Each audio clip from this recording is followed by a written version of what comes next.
Now let's look at some specific interpretations of the trapezoidal graph in the preceding. Okay, here's the graph, completely labeled. What are some specific interpretations? Well, if the graph represents velocity in meters per second versus clock time in seconds, then we see that our velocities, which are represented, of course, by the graph altitudes, by the coordinate in this direction, are 3.254, 5.25, and 7 meters per second. At the clock times, 0.5, 1, 1.5, and 2 seconds. Very straightforward, just reading off basically the meanings of the x and y coordinates of the points on the graph. Okay. And then this implies that we have average velocities that are approximately what?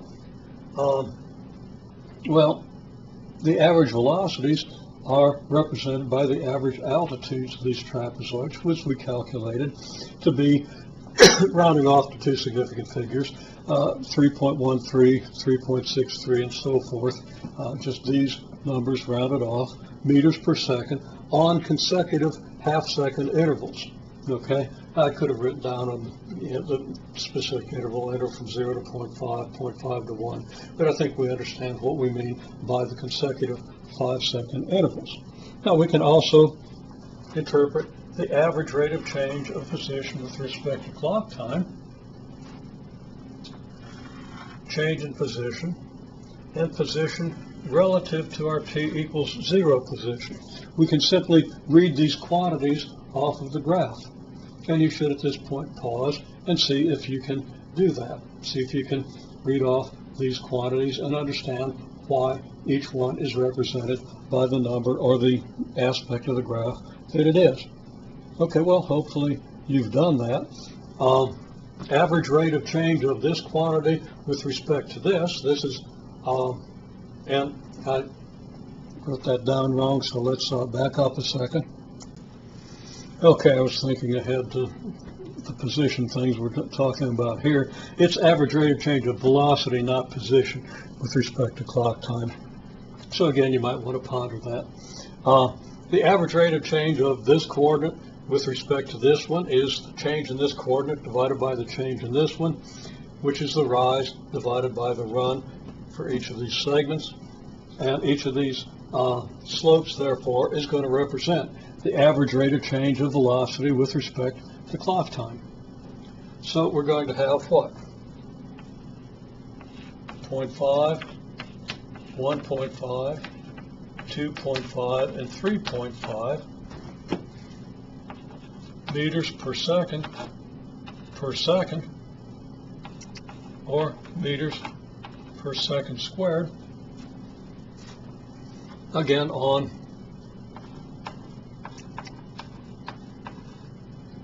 consecutive intervals. Change in position.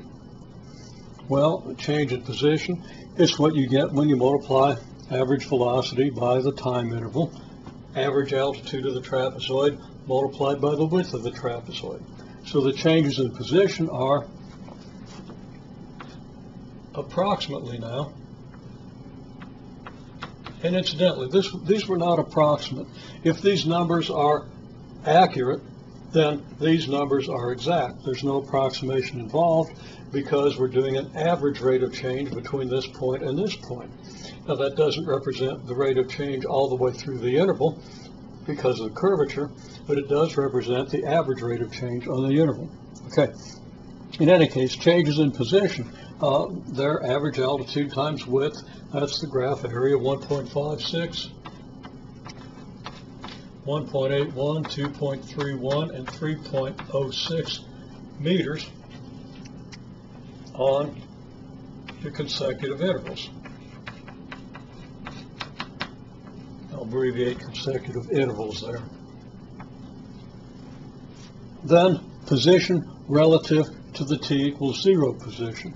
Well, if the t equals 0 position is 0, And that's what we mean when we measure position relative to the t equals 0 position. If the t equals 0 position is 0, then the position at the end of this first interval is 1.56 meters. And that's the change in position on the first interval, of course.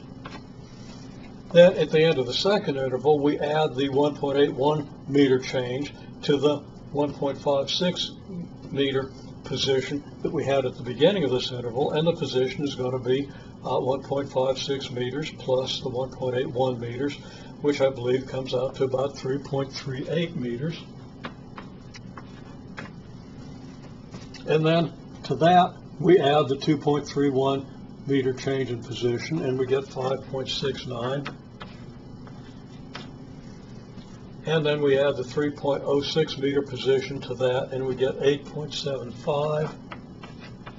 All of these in meters.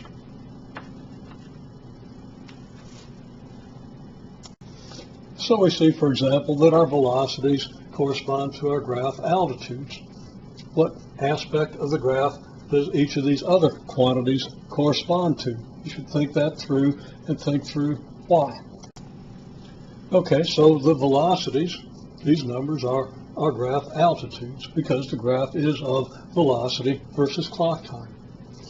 Average velocities are the averages of the two velocities on each trapezoid, the left and right velocities corresponding to each trapezoid. The average rates of change are slopes because change in velocity is rise, change in clock time is run. So when we divide rise by run, we get slopes, and when we divide change in velocity by change in clock time, we get average velocity. Change in position is the product of the average altitude with the width, because average altitude represents average velocity, width represents the time interval, the change in clock time.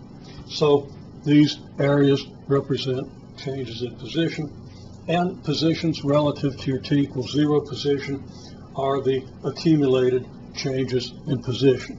The change in position between the initial point, the initial time, and the end of any trapezoid is the sum of the areas up to the end of that trapezoid. Sum of the changes in position for the trapezoids that precede and include this one. So these are the accumulated areas. Okay, now by analogy with what we did previously, force versus position graph.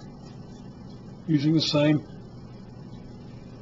procedures, the same lines of reasoning, what forces occur at what positions? You should list those, or just visualize them, see them in your head. What are the forces at what positions?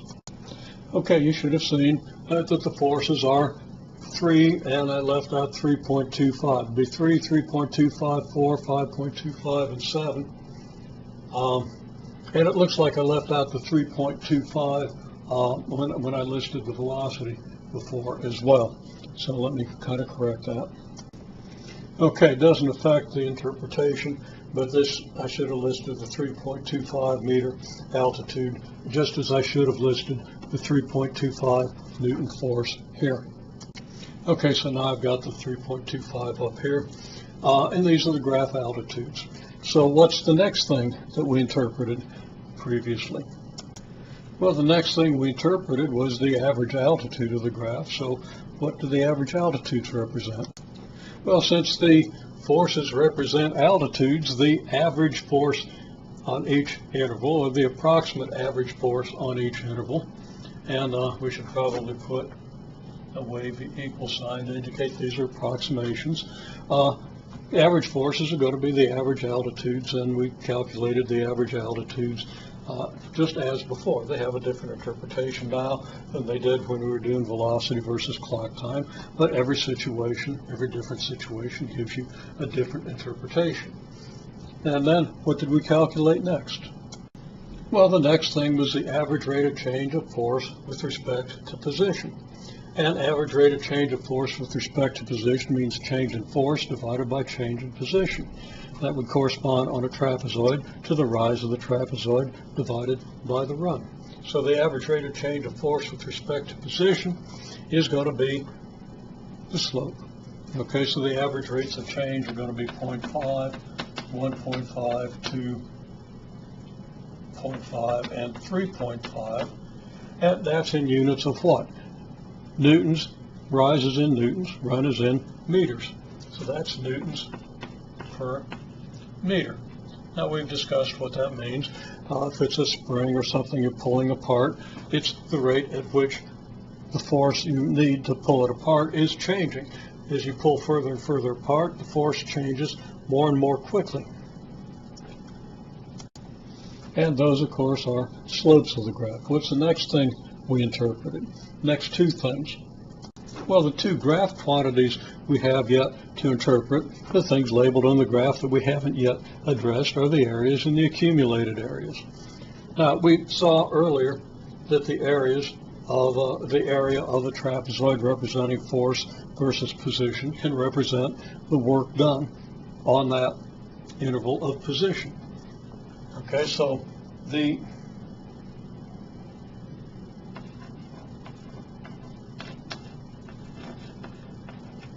work done is, the work done on each consecutive trapezoid is 1.56,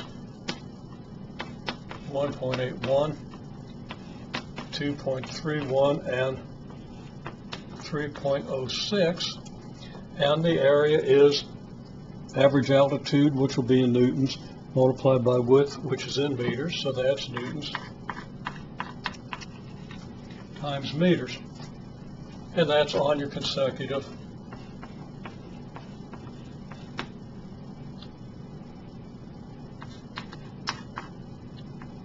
intervals.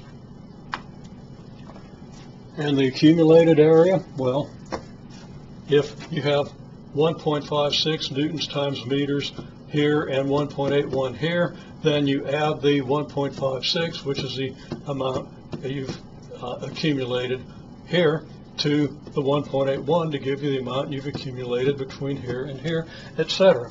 Same reasoning, exactly the same reasoning as we've used previously, but with a different interpretation. So the work done relative to initial position, 1.56 to the end of the first interval, 3.38 to the end of the second interval, 5.69 to the end of the third interval, 8.75 to the end of the fourth interval, all those in newtons times meters. And I add a note here that I didn't really state it, that we're measuring, or interpreting velocity versus clock time. These are the positions relative to the t equals 0 position, each position being at the end of positions at the end of consecutive intervals. So to summarize, we have interpreted each aspect of each graph. We've interpreted the graph altitudes, the average altitudes, the slopes, the areas, and the accumulated areas. And this is the basic procedure we would use to interpret any such graph. And we would, of course, remember that while the slopes always have a reasonable interpretation, whether it's particularly relevant to what we want to think about or not, it's still a reasonable interpretation as a rate of change of this quantity with respect to this. The areas don't always have a sensible interpretation. For example, the example we've used before, if it's a graph of position versus clock time, then the areas and accumulated areas don't have any important interpretation. And you can review and see why that's the case.